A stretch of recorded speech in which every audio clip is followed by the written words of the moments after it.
نہیں ہے چاہے نہیں بکنا نہ بکو لیکن ہوش سے پڑھو ٹھیک ہے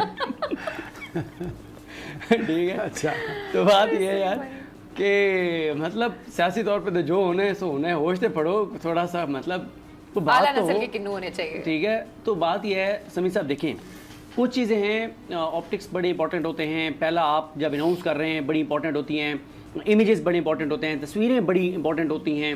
دیکھیں آج تصویر کیا گئی, ترین صاحب ایک نیا گروپ کھڑا کرنا چاہتے ہیں, ایک نئی پارٹی کھڑا کرنا چاہتے ہیں, لیکن خبر آئی کل یا پرسوں کہ جہانگیر ترین صاحب نے اپنی پارٹی کا نام تجویز کرنے کے لیے 2 رکنی کمیٹی بنا دی. یعنی تاریخ ایک لکھی جاتی ہے نا, کچھ بھی کہ بسم اللہ الرحمن الرحیم. السلام علیکم ناظرین, آج سمیع ابراہیم کے پروگرام تجزیہ میں صدیق جان نے ایسی گفتگو کی کہ سب کے منہ پھیر دیے.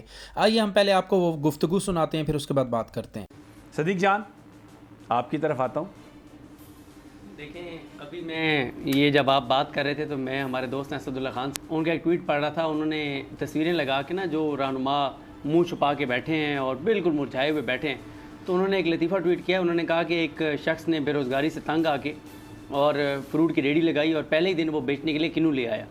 تو دھوپ بڑی تیز تھی, کنو مرجھانے لگ گئے. اس نے بڑی کوشش کی کہ ان کو روکا جائے, مرجھانے سے نہیں روک پائے تو اس نے پانی کا چھڑکاؤ کیا ان کے اوپر, اور چھڑکاؤ کرتے ہوئے کہہ رہا تھا کہ بکنا نہیں ہے چاہے نہیں بکنا نہ بکو لیکن ہوش سے پڑھو ٹھیک ہے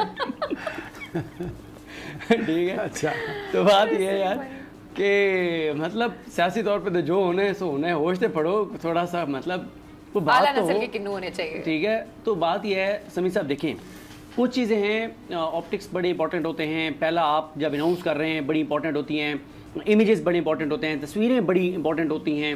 دیکھیں آج تصویر کیا گئی, ترین صاحب ایک نیا گروپ کھڑا کرنا چاہتے ہیں, ایک نئی پارٹی کھڑا کرنا چاہتے ہیں, لیکن خبر آئی کل یا پرسوں کہ جہانگیر ترین صاحب نے اپنی پارٹی کا نام تجویز کرنے کے لیے 2 رکنی کمیٹی بنا دی. یعنی تاریخ ایک لکھی جاتی ہے نا, کچھ بھی کہیں سمیع ابراہیم صاحب. آپ یہ جو استحکام پاکستان پارٹی, یہ پاکستان کی ایک پولیٹیکل ہسٹری میں ایک نیا اضافہ ہے نا. ایک ہسٹری میں لکھا جائے گا کہ یہ ہوا تھا, 9 مئی ہوا تھا, یہ ہوا, پھر لوگ چھوڑ کے گئے اور ایک نئی سیاسی قوت, جیسے آپ ہمیں اکثر بتاتے ہیں فلاں گروپ بنا, فلاں بنا, یہ بنا, یہ بنا. اس کا نام کس نے تجویز کیا, تو مورخ یہ لکھے گا کہ اس کا نام تجویز کیا کس نے, کون چودھری صاحب اور اسحاق حقانی صاحب نے. کون چودھری جو اس وقت کے وزیر اعظم شہباز شریف اور پی ڈی ایم سرکار کی کابینہ کے ممبر اور شہباز شریف کے مشیر برائے سپورٹس اور سیاحت تھے. پھر پریس کانفرنس میں بھی وہ پیچھے بیٹھے ہیں, پھر پریس کانفرنس میں سامنے بیٹھے ہیں جہانگیر ترین صاحب, جن کے ٹکٹوں سے, جن کے دستخط سے ٹکٹ جاری نہیں ہو سکتا. آپ کو پتہ ہے نواز شریف صاحب کے نائل ہیں, ہاں دستخطوں سے ٹکٹ جاری ہوئے تھے اور وہ پھر آزاد سینیٹر منتخب ہوئے تھے, پارٹی کے اس کے اوپر نہیں ہو سکے تھے. اچھا ایک سیکنڈ, جو تصویریں بڑی نظر آئیں نا, اگر دکھا سکے, ایک سردار تنویر الیاس ہیں, وہ بھی نااہل ہیں, وہ نااہل ہیں, سابق وزیر اعظم, اور ان کے ساتھ جہانگیر خان ترین تو وہ بھی نااہل ہیں. یہ دونوں مطلب کچھ بھی نہیں کر سکتے, اور ایک عجیب سا امپریشن گیا اس سے. نہیں, اس کے علاوہ دیکھیں نا, ترین صاحب کے لیفٹ سائڈ پہ بیٹھتے علیم خان صاحب. علیم خان صاحب میاں نواز شریف سے جا کے لندن میں ملاقاتیں کرتے رہے.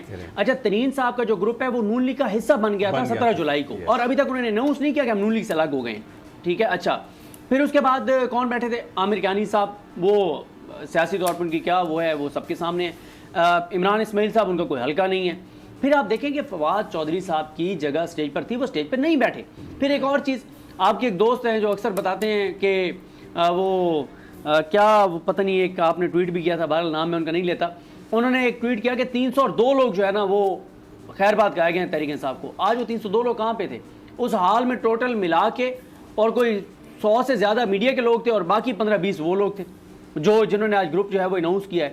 تو دیکھیں پھر اس کے بعد اگر سمیع صاحب پنجاب کی سیاست آپ بہت بہتر جانتے ہیں, کوئی کے پی کے کا آدمی نہیں تھا, سندھ کے صرف عمران اسماعیل صاحب تھے اور علی زیدی صاحب تھے, اور سینٹرل پنجاب کا بھی ہمیں کوئی بندہ وہاں پہ نظر نہیں آیا.